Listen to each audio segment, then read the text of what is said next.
Boa noite, pessoal. Hoje vocês vão ter que me aguentar ali e aqui, né? Bom, eu vou repetir até o começo que a Vita falou semana passada a respeito que quando a gente aqui se posiciona, nós não temos o interesse, né, e eu faço delas minhas palavras, nós não temos o interesse de ensinar nada, muito pelo contrário, é compartilhar.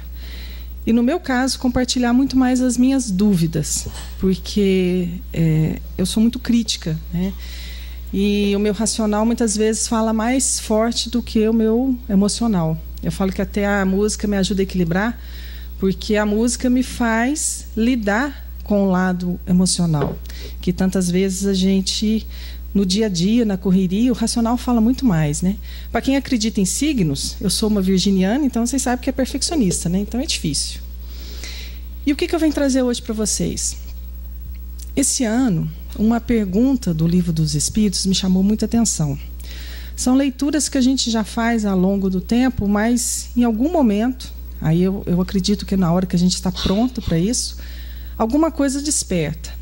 E tem uma pergunta no Livro dos Espíritos, que eu não vou saber qual que é o número, que Kardec questiona aos espíritos qual que seria o nosso modelo aqui na Terra.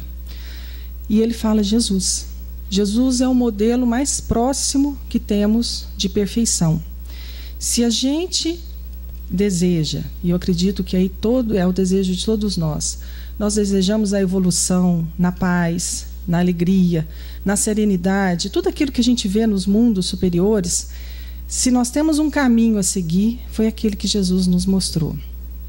Mas aí existe um problema, porque Jesus deixou vários ensinamentos, né? Contado aí através dos seus discípulos. Muita coisa a gente até consegue entender, mas a maioria não. São ensinamentos de há 2000 anos que ainda hoje a gente não consegue compreender. Em muitas parábolas, racionalmente, eu entendo, mas eu não compreendo.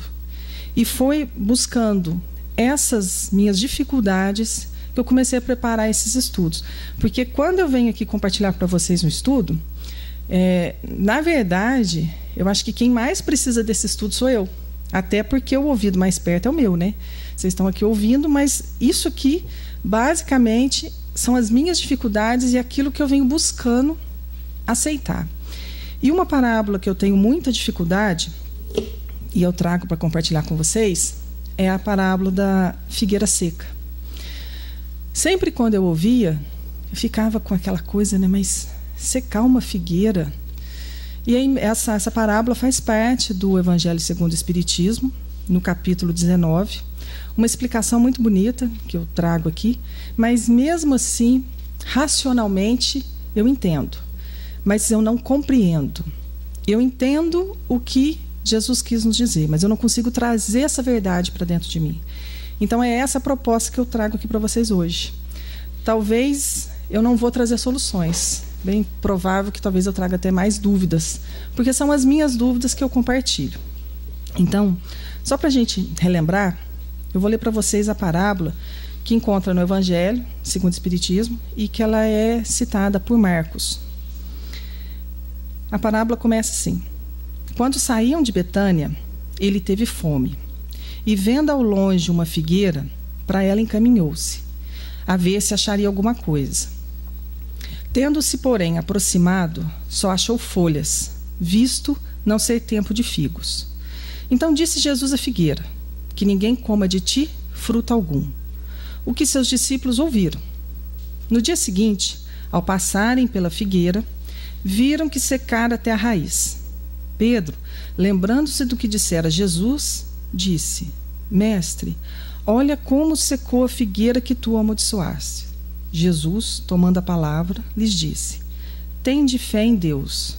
Digo-vos em verdade que aquele que disser a esta montanha: tira-te daí e lança-te ao mar, mas sem hesitar no seu coração, crente, ao contrário, firmemente, de tudo o que houver dito acontecerá, verá que, com efeito, acontece. Essa é a parábola que consta no Evangelho. É claro que a gente não leva ao pé da letra quando a gente quer fazer uma interpretação. Mas essa parábola, desde a primeira vez que eu li isso, há muitos anos atrás, ainda no catequismo, né? sempre me chamou atenção. Eu queria entender além. E mesmo com o estudo dentro do Evangelho segundo o Espiritismo, ainda permaneciam dúvidas. E aí eu decidi escrafunchar, buscar vários autores, ouvir várias palestras do Divaldo, do Haroldo. O Haroldo tem 2 palestras, tem até um debate muito interessante pela FEB, foi feito pela FEB, que são vários autores, vários estudiosos, e eles comentam sobre essa passagem. No Evangelho segundo o Espiritismo, os espíritos falam que essa passagem de Jesus, ela trata sobre a miséria humana, que é o viver de aparências. Até aí tudo bem. Mas o que acontece que chama atenção? Porque se Jesus falava a homens humildes, camponeses, que lidavam com a terra, é claro que a maneira mais fácil de ensinar seria através desses exemplos, né? Para a gente entender as coisas, é muito mais fácil que os exemplos sejam parecidos com o nosso dia a dia. Então, Jesus ensinava dessa forma. Mas aí eu ficava me questionando lendo isso aqui. Bom, se ele foi buscar numa figueira figos, mas não era a época de figos, o que isso realmente quer dizer? Na explicação de Haroldo, e aqui eu abro até um parênteses, porque o Haroldo ele é um estudioso do Evangelho, né? Então, as palestras dele têm um fundo de estudos em cima de evangelhos muito, muito interessantes. Até algumas traduções é ele que faz. E aí ele começa a contar essa história da seguinte maneira. Conforme os dados históricos, a época onde Jesus estava passando ali perto daquela figueira era mais ou menos em abril. Por quê? Eles saíram da casa de Marta, em Betânia, e estavam indo para Jerusalém.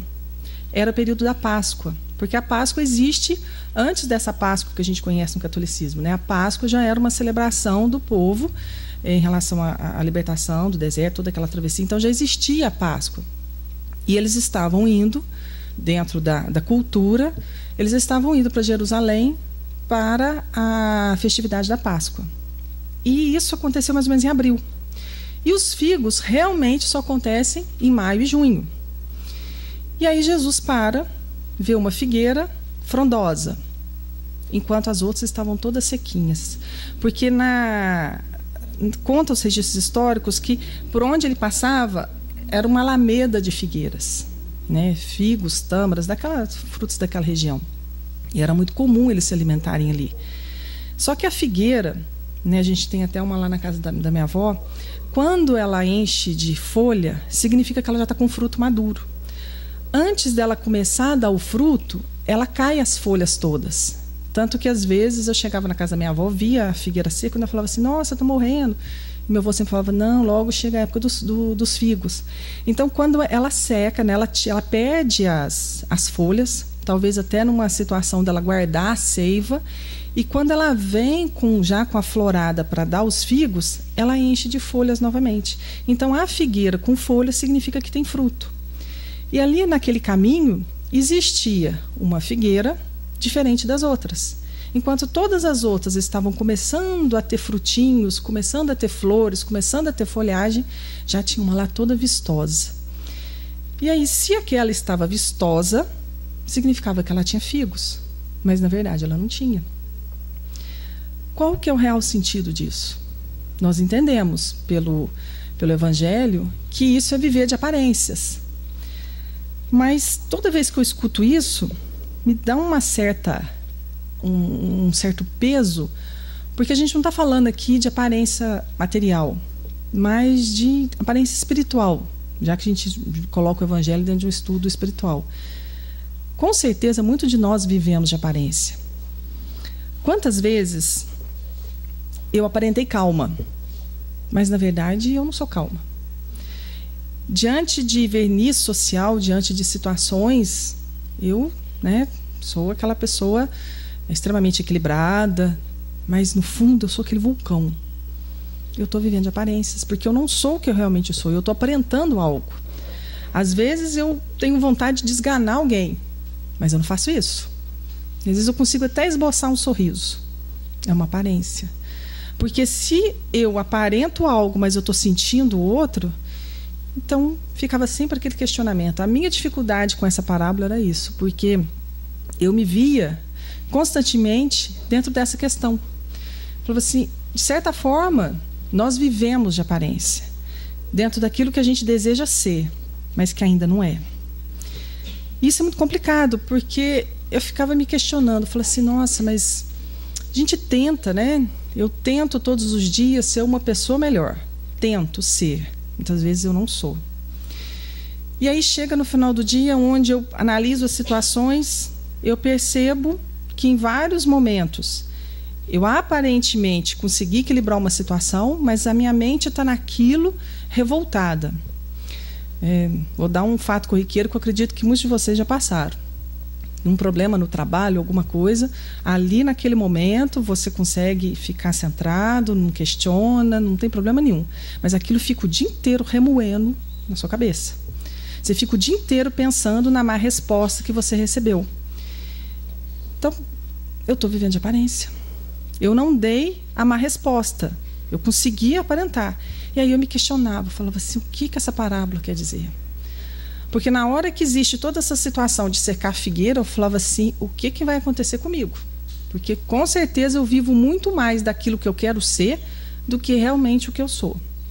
E eu continuei o estudo, buscando outras informações. Em alguns momentos eu parava para tentar entender, porque, como eu disse, raciocinar em cima de algo é fácil. O problema é a gente realmente trazer essa verdade para dentro da gente e buscar essa transformação.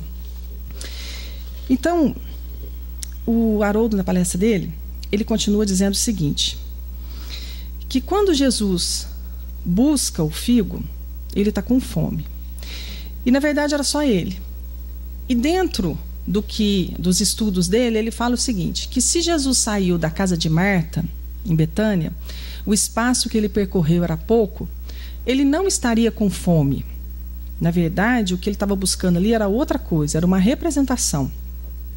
E uma outra passagem bíblica, onde Jesus está há horas e horas pregando e falando e conversando com todo mundo e atendendo as pessoas, Pedro chega até ele e fala para ele, mestre, vamos fazer uma alimentação, afaste um pouco da população, você precisa se alimentar. E o que Jesus responde? Meu alimento é fazer a vontade daquele que me enviou e fazer suas obras. O meu alimento é espiritual. E Pedro, mesmo chamando Jesus não afasta da multidão e continua ali na sua pregação e não se alimenta. E Haroldo junta essas duas informações, porque se Jesus já havia falado para Pedro que o seu alimento é espiritual, quando ele busca ali naquela figueira, sem figos, aquele fruto, o que ele está buscando é um resultado espiritual. Quando a gente fala na figueira, eu quero sempre que vocês pensem que a figueira é cada um de nós. A imagem da figueira é uma imagem ilustrativa.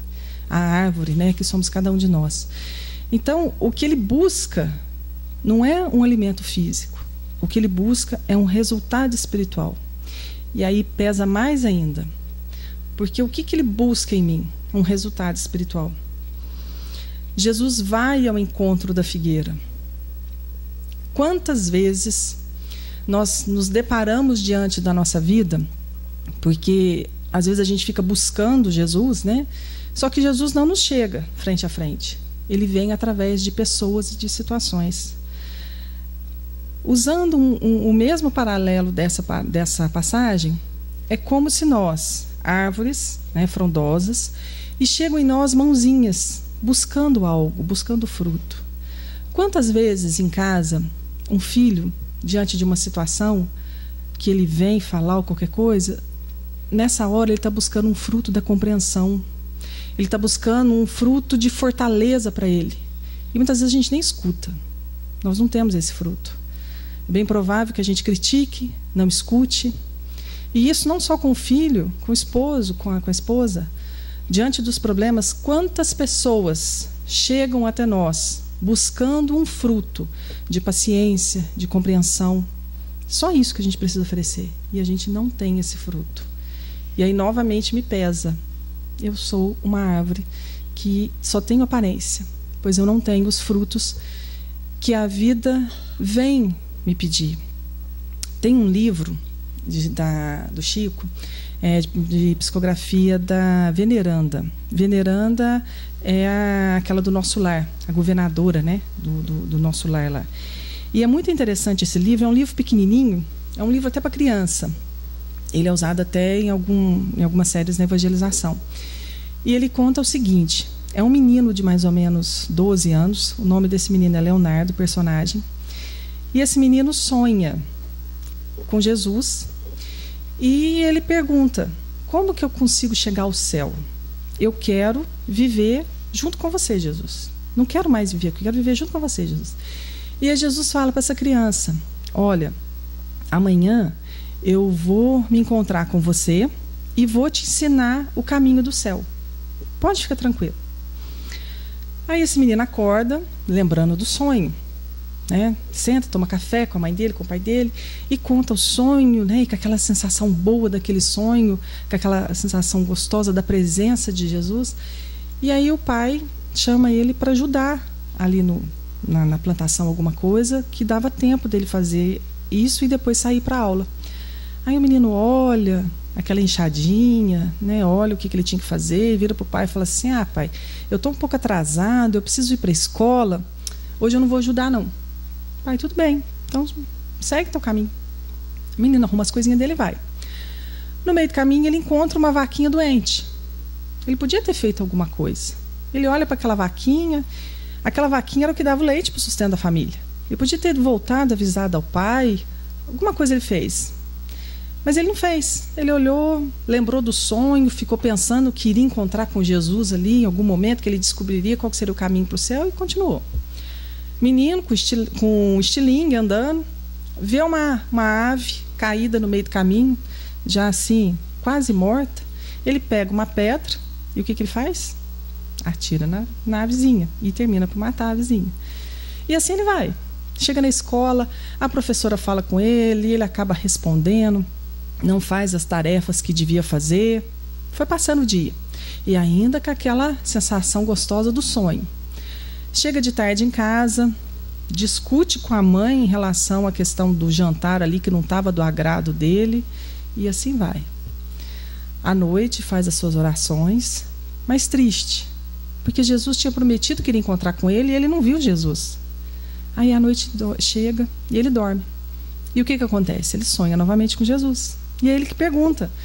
Fala assim: mas você me prometeu que iria estar comigo, que iria me ensinar o caminho. E aí Jesus lhe explica que esteve com ele em todos os momentos. Quando o pai chamou para ajudar no sustento da família, que era naquela hortinha. Quando a vaquinha estava doente, precisava ali de um amparo, que a única coisa que ele precisava fazer talvez era chamar o pai. Na avezinha, que já estava moribunda, ele também estava ali na presença.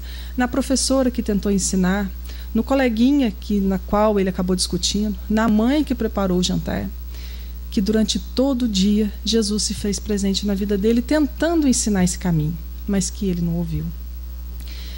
Esse livro, que é usado na evangelização, eu trouxe essa historinha para que a gente entendesse como que nós vivemos como essa figueira sem figos. Nós aparentamos ser caridosos, mas na verdade nós não somos. Nós aparentamos ser calmos, mas não somos. Aparentamos ter compreensão. Nós até somos quando as coisas estão tudo bem, mas quando algo acontece que mexe com a gente, aí a gente não consegue manter essa aparência. Teve um caso muito interessante, diante dessas situações todas que nós estamos vivendo aí, e eu estava no sacolão, no período quando começou a faltar as coisas, eu estava no sacolão comprando ovo, e eu cheguei lá, tinha 5 dúzias de ovos. E eu falei assim: normalmente a gente gasta 3 dúzias por mês. Eu não pensei 2 vezes, peguei as 3 dúzias, segurei e fui pro caixa. Pronto. Paguei, estava no caixa, fiquei esperando ele chegar, para ele me pegar. Nisso, chegou uma senhora, comprou uma penquinha de banana. Era a última penquinha de banana. A senhora já estava amarrando o saquinho. O mais interessante foi assim, como que a rapidez da atitude da senhora. A senhora estava amarrando o saquinho com a banana, chega um senhor, olha e fala assim: nossa, acabou a banana. E aí o moço que estava do lado falou, aí não tem nem previsão de chegar, porque os caminhões são todos parados, então não tem previsão de chegar a banana. O senhor ficou olhando assim, com aquele olhar meio triste. A senhora, na mesma hora, desamarrou o saquinho, partiu a penquinha de banana e entregou para o senhor. O senhor não olhou e falou assim, não precisa. Ela falou assim, olha, nós não temos banana, não sabe quando que vai chegar. Então vamos fazer o seguinte, vamos dividir. O senhor não está levando o tanto que queria, nem eu o tanto que eu queria, mas eu levo um pouquinho, só levo um pouquinho, pronto, resolvido. Na hora eu fiquei olhando aquilo, porque foi muito rápido, ela não precisou pensar para fazer, ela fez. Eu, às vezes, na maioria das vezes, quando eu tenho que fazer uma atitude boa, eu preciso pensar. Aquele fruto daquela senhora já estava pronto. Ela já tinha o fruto da caridade ali. Porque a maioria de nós, nesses momentos, nós não vamos, muitas vezes, pensar em dividir. A gente vai pensar realmente, nossa, eu preciso levar o alimento para casa, eu preciso disso, eu preciso daquilo outro. Dificilmente eu vou pensar em dividir. Quando a gente doa uma roupa porque ou ela está sobrando no guarda-roupa, ou porque eu não uso mais, ou porque está fora de moda, aí eu dou. Mas se eu realmente estiver com frio e alguém do meu lado estiver com frio, dificilmente eu vou ter coragem de tirar a minha blusa e entregar para outra pessoa. Talvez até eu faça isso, mas eu vou raciocinar primeiro. Eu vou pensar, eu vou pesar. É como se a gente fizesse as coisas boas buscando uma poupança. Olha, eu vou fazendo isso que é bom, porque lá na frente eu vou ser recompensado. Sendo que, na verdade, o fruto, ele é automático, sem nada. Uma árvore, ela não faz o fruto para ela. Dentro da botânica, ela vai crescer, vai ter o fruto é uma semente para manter espécie, aquela coisa toda. Mas ela não faz o fruto para ela. Ela faz o fruto e doa. É como quase que uma gratidão com a vida. Ela dá o fruto para outro, para o meio. O que a outra pessoa vai fazer com aquilo, ela não está preocupada. Se eu vou pegar laranja, se eu vou chupar, se eu vou jogar fora, ela não está preocupada. Ela oferece o que ela tem de melhor. E essa é a nossa dificuldade. Normalmente eu faço as coisas já pensando no que eu vou ter de troca. Eu não consigo realmente fazer, realmente entregar. E isso faz com que eu chegue na conclusão que a gente não tem esses frutos, que a gente vive realmente de aparências. E aí, seguindo no Evangelho, nessa explicação dessa parábola, o Evangelho segundo o Espiritismo, ele fala o seguinte, que essa figueira seca é o símbolo das pessoas que têm apenas as aparências do bem, mas, na verdade, não produzem nada de bom. São pessoas que querem passar uma imagem que não corresponde ao que realmente são. Continuando nesse parágrafo, ele fala algo muito importante. São pessoas que têm a chance de serem úteis e não são. Todos os homens, voluntariamente inúteis, por falta de terem colocado em prática os recursos que tinham, serão tratados como figueira seca. Aí, quando eu leio isso, eu vou contar uma coisa para vocês. Me dá um frio na espinha que eu falo, eu estou nesse meio. E aí me vem essa imagem, mas a figueira seca, o que é isso realmente? Porque é uma imagem muito forte. Eu realmente me questiono o que Jesus quis mostrar com aquilo, com um ato tão forte. Porque eu fico imaginando que os discípulos que estavam andando com ele assustaram, né? Tanto que Pedro fala, você amaldiçoou a planta ali. Emmanuel, no livro Fonte Viva, ele fala sobre, ele até cita um pouco essa parábola, mas ele finaliza esse capítulo com o seguinte ensinamento, até eu vou ler porque ele é muito importante. Não somente flores, mas também frutos. Não apenas ensino continuado, mas igualmente demonstração ativa. Se cada espírito imortal é árvore, quais serão seus frutos? Seus frutos serão de acordo com seus sentimentos. Produz vibração. E essa vibração é a nossa posição na vida. E aí eu me pergunto, qual que é a minha vibração na vida? Qual que é a minha posição na vida hoje? Como que eu me posiciono? Eu tenho gratidão com a vida? Ou hoje eu sou um espírito rebelde, que questiona, que reclama de tudo? Eu estou diante daquela pessoa que quer trabalhar para o melhor? Ou eu sou aquela pessoa que quer ficar de braços cruzados e só reclamando? Qual que é a minha vibração? Como que eu estou me posicionando diante da vida e dos desafios que a vida me traz? sentimento, que é o que nós temos constantemente, que é o que faz a gente se deparar com cada situação, sentimento que molda nossos pensamentos, que geram nossas atitudes, nossas palavras. Esses são nossos frutos. Frutos doces, amargos, azedos, aí depende de cada um. Ninguém muda o fruto sem mudar o sentimento e o pensamento. Paulo, numa carta aos Gálatas, falava sobre essa parábola e ele explicava isso aos Gálatas da seguinte maneira: os frutos do Espírito seriam amor, alegria, paz, paciência, bondade, benevolência, fé, doçura, domínio de si. Isso que eu achei muito interessante, que é coisa que a gente muitas vezes passa sem ter esse domínio, esse conhecimento de si. E aí ele continua: e os frutos da carne: vaidade, orgulho, libertinagem, impureza, devassidão, ciúmes, cólera, rivalidade, inveja, preconceitos.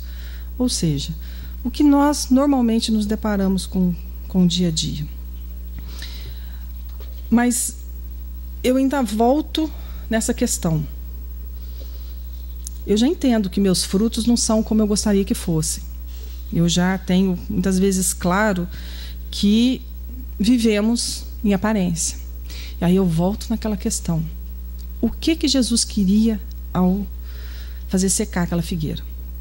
Bom, a explicação disso aqui eu encontrei nesse bate-papo que teve lá na FEB, que foi em cima do estudo. E eu achei muito interessante, é esse que eu trago para vocês. O que é esse debate com, acho que eram 8 pessoas que estavam lá, o que eles estavam questionando, que é sobre essa situação, e qual que é o consenso que eles chegaram?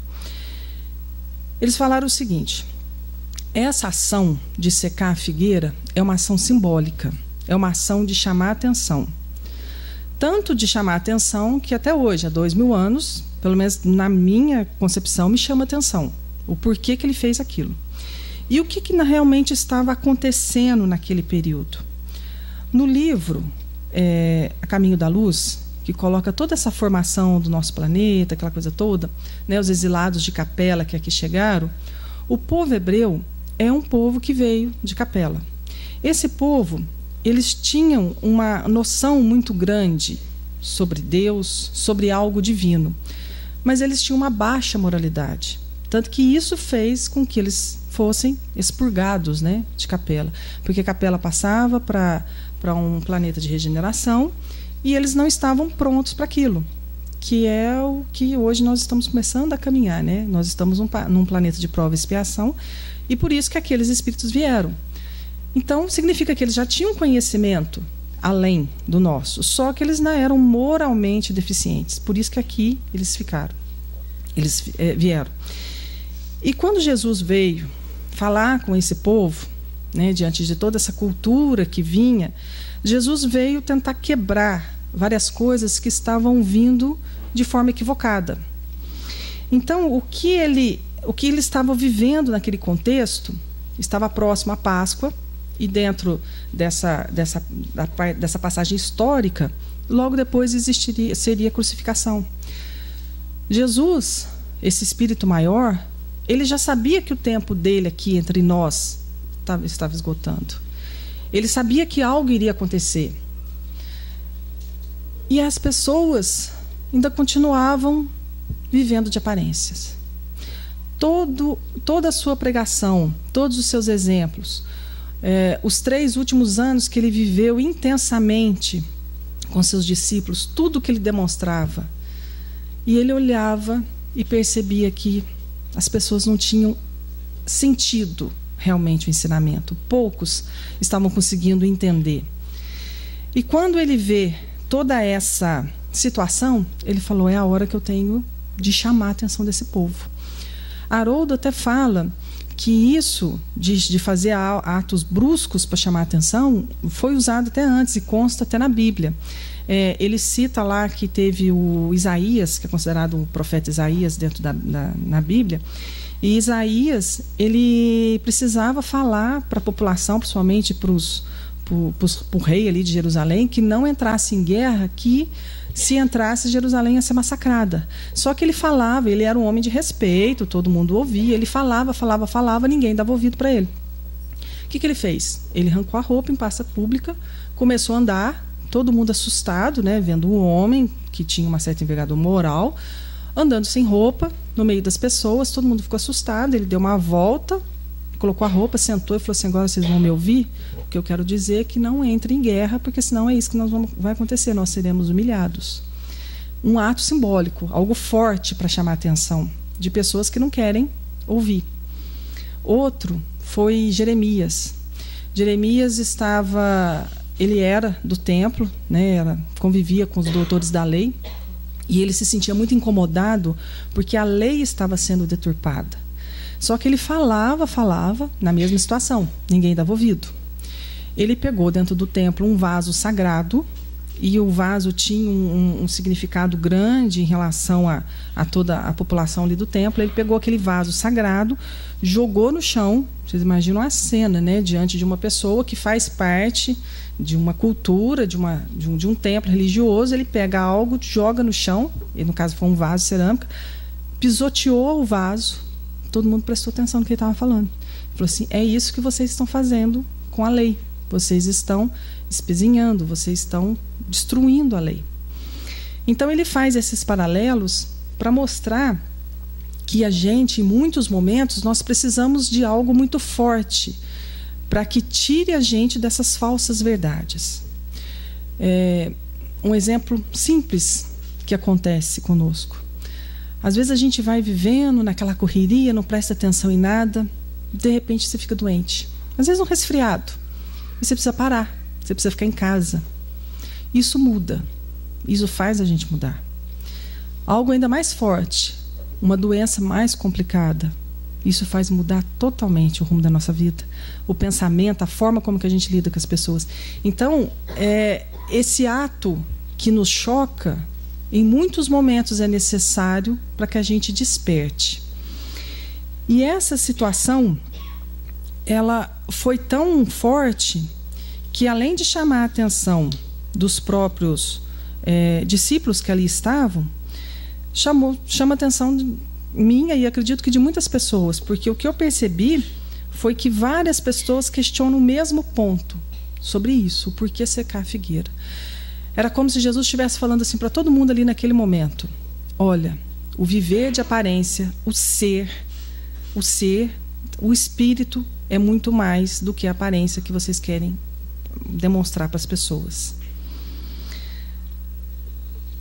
Vou voltar aqui na parábola só para a gente poder pegar essa mesma continuidade de pensamento.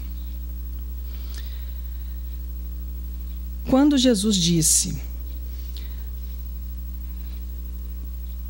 Jesus, não encontrando nada, diz que ninguém coma de ti fruto algum. Eles vão para Jerusalém, lá acontece a purificação do templo, que é uma outra passagem. Eles retornam e vê aquela figueira seca. São recursos extremos para chamar a atenção. E quando Jesus seca essa figueira, ele está dizendo ali, diante do espanto de todos, né? Na hora que Pedro fala assim, mestre, você amaldiçoou a figueira e olha como que ela ficou seca. Naquele momento, aquele espanto chamou a atenção desses discípulos. E é naquele momento que Jesus consegue demonstrar que só as aparências não irão sustentar o ser, o espírito. É muito mais do que uma vida material. É muito mais do que eu querer aparentar, do que eu querer ser. É realmente o que eu sou. Nós, na doutrina espírita, diante dessas inúmeras comunicações, de livros, quantas vezes já nos deparamos com relatos de espíritos que chegam no mundo espiritual e se veem totalmente abandonados, despreparados, em situações complicadas. E aí vem o mesmo questionamento. O que eles realmente eram aqui?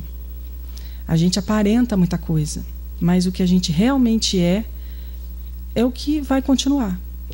Então, às vezes, quando eu me pego me perguntando assim, para onde que eu vou quando eu desencarnar? E aí até Jesus sempre falava, né, o seu tesouro está onde seu coração está. E dentro da doutrina espírita a gente sempre escuta isso, nós vamos onde está o nosso pensamento, onde está nosso sentimento. E quando eu me pergunto, né, para onde será que eu vou quando eu desencarnar? Na verdade, eu teria que perguntar diferente, né? Como que está meu sentimento agora? Porque para onde que eu vou é o que eu sou. Se eu sou constantemente uma pessoa ciumenta, imagina como que eu vou ficar do outro lado. Porque agora eu ainda tenho esse corpo físico, esse aparelho mental que consegue abafar. Mesmo que eu pense atrocidades de alguém, a não ser que essa pessoa seja muito sensível, mas ela não vai saber o que eu estou pensando. Que de repente eu estou falando, nossa, mas que pessoa chata, não sei o que. Não. Agora, no plano espiritual, não existe isso. Eu vou simplesmente ser.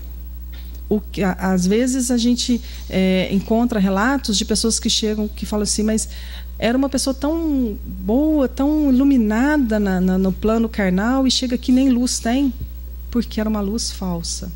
Era em cima daquilo que eu gostaria de ser.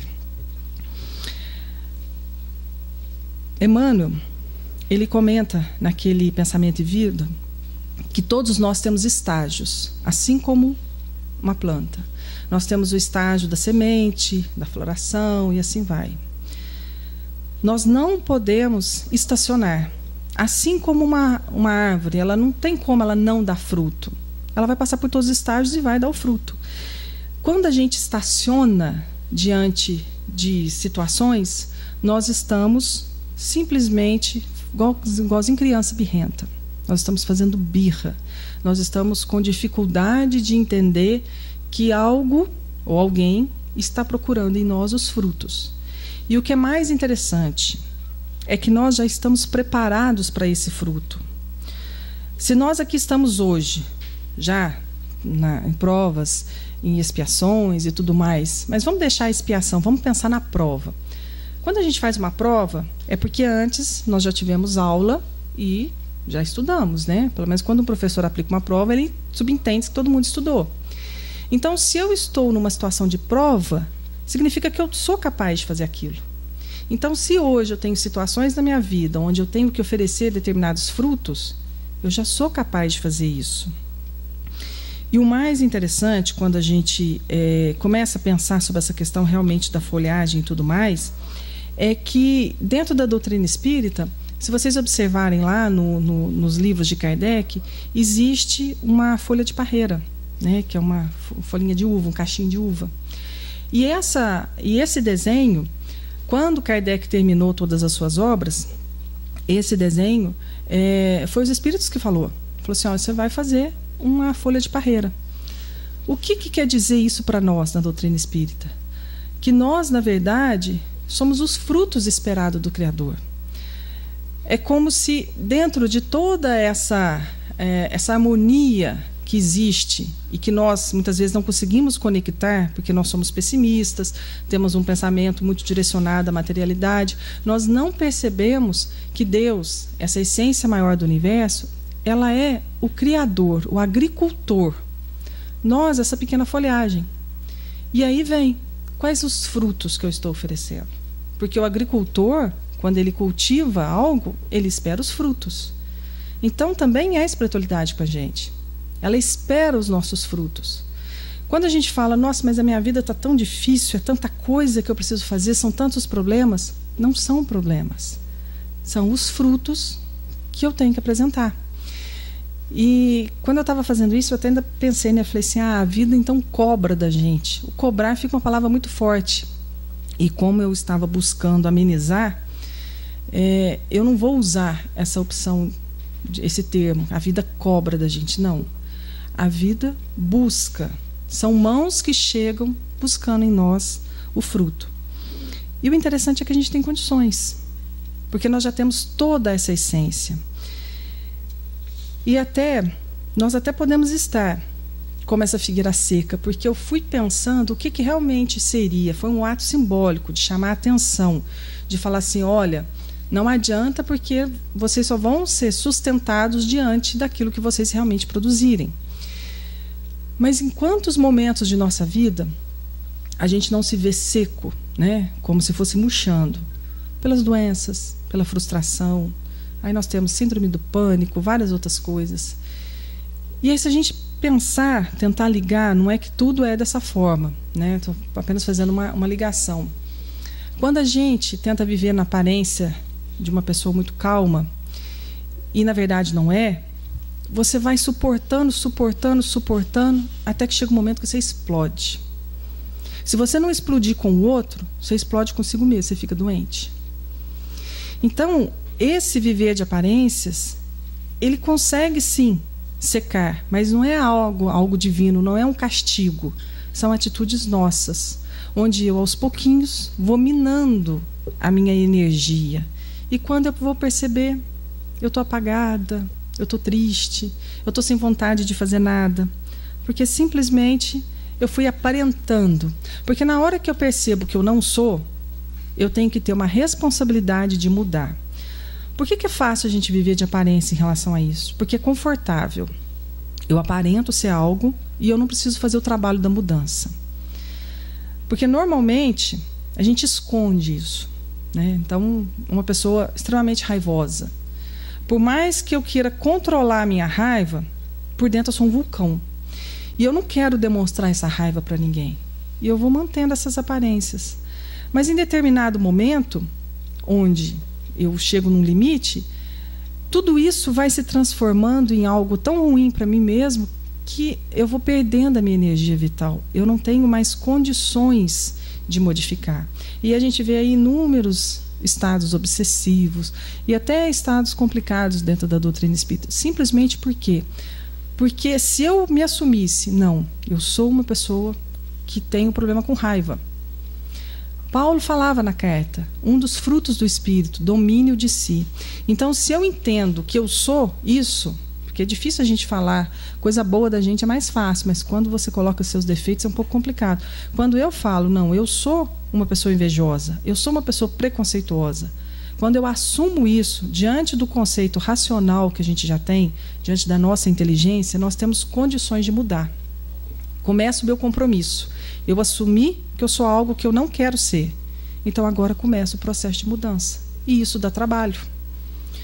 Quando a gente tem uma planta que ela não produz, o que a gente tem que fazer? Jogar adubo, afofar a terra.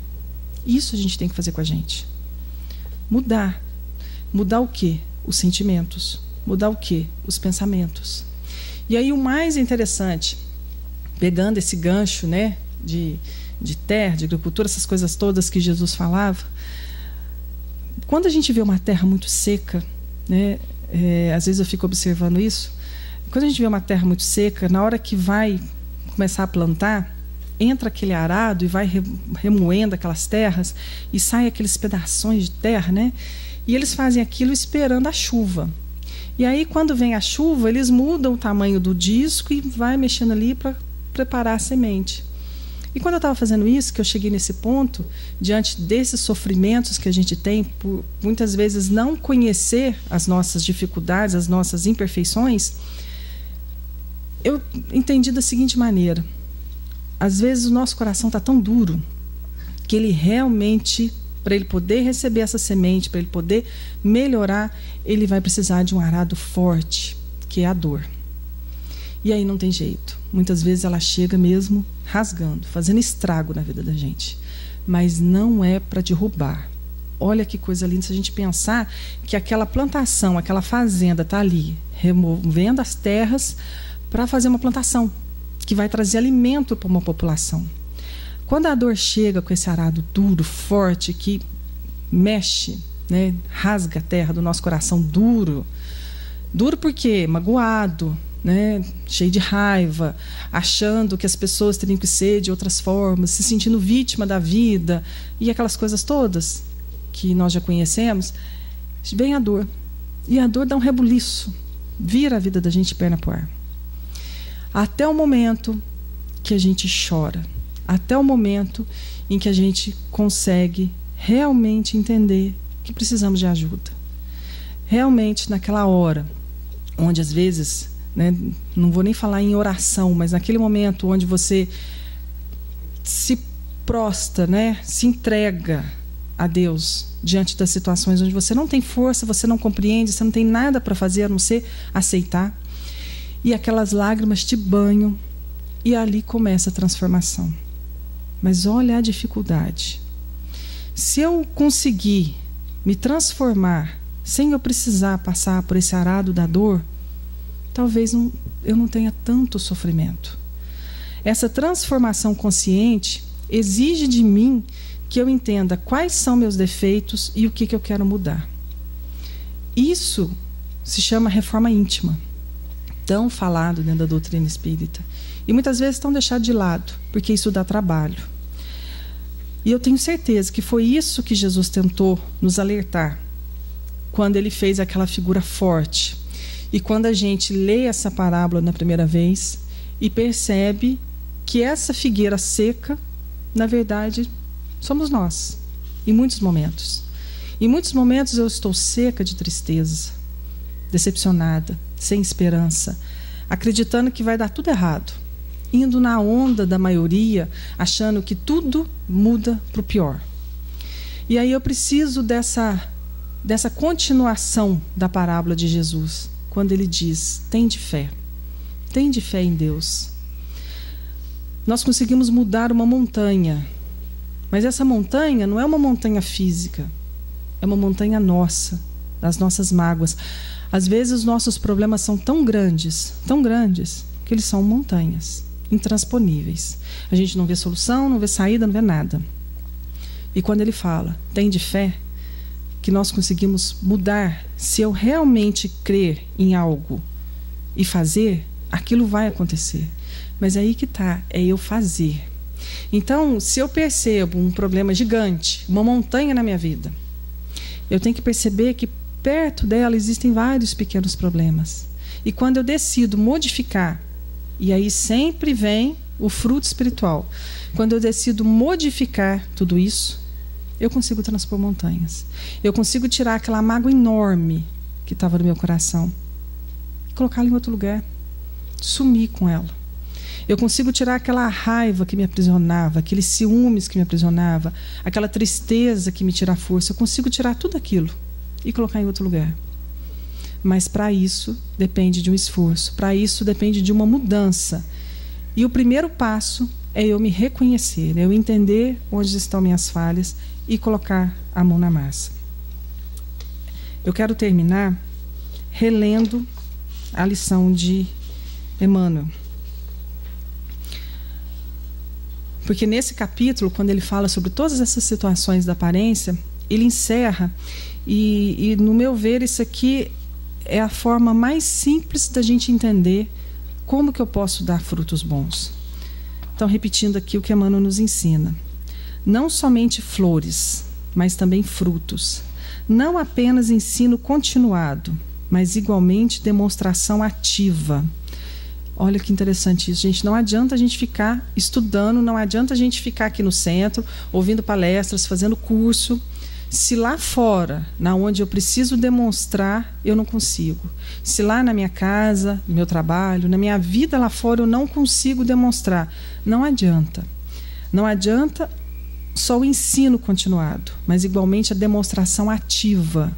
Então, eu tenho que demonstrar, eu tenho que fazer. Se cada espírito imortal é árvore, quais serão seus frutos? Seus frutos serão de acordo com seus sentimentos, porque esses sentimentos produzem vibração. E ele coloca entre parênteses a nossa posição na vida. E aí, novamente, eu me pergunto e pergunto a vocês, qual que é a nossa posição na vida? Como que hoje, diante de toda essa confusão que nós estamos tendo no país, em diversas situações, como eu estou me posicionando? Esse é o primeiro ponto para eu entender quais frutos que eu estou oferecendo. Quem eu realmente sou, como eu me posiciono. Essa é a minha vibração com o mundo. Sentimento que molda nossos pensamentos, que geram nossas atitudes, nossas palavras. E aí são os frutos que a gente oferece para o outro. Se eu tenho um sentimento de raiva, eu não vou ofertar outro fruto. É aquilo que eu disse, às vezes meu filho chega querendo contar algo, alguma coisa, mas eu estou tão atarantada com tanta coisa que eu não quero ouvir. Naquela hora, de repente, ele só queria o fruto da compreensão, mas não é isso que eu tenho para lhe dar. Ninguém muda o fruto sem mudar o sentimento, pensamento. E aí que está o X da questão. Isso é fácil? Não. Mas também não é impossível. Nós temos inúmeros relatos né, a gente fala testemunhos, né, porque a vida constantemente, no dia a dia, pedem testemunhos. Nós temos inúmeros relatos de pessoas que conseguem mudar o pensamento. Tem uns minutinhos ainda. Eu vou contar um caso, só para a gente encerrar. Esse caso até eu já usei em outras palestras de outro tema, mas ele mexe tanto comigo e liga tanto a essas situações do que realmente a gente pode oferecer. Vou aproveitar esses últimos minutinhos com ele. Foi um vídeo até que ficou rodando na internet um tempo sobre uma mãe, uma mulher bem-sucedida, se eu não estou enganada, é dona de uma confecção, 2 filhos muito bonitos, uma criança de 6 anos e um menino de 3.